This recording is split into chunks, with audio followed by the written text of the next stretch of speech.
Mission and participation are the two key pillars of organizational success, each playing a crucial role in guiding and engaging individuals towards achieving common goals.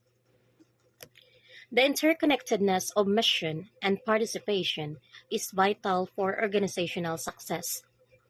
A mission statement defines the organization's purpose and goals, guiding decision making and actions.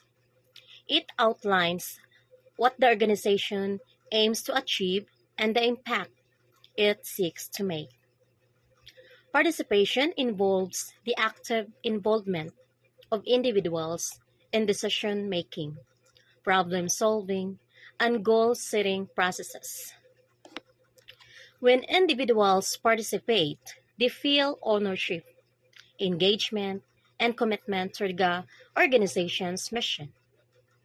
A clear and compelling mission statement inspires individuals to engage in achieving the organization's goals.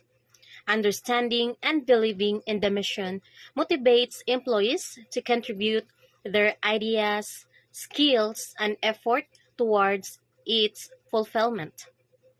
Active participation enhances the organization's mission by bringing diverse perspectives and innovative solutions.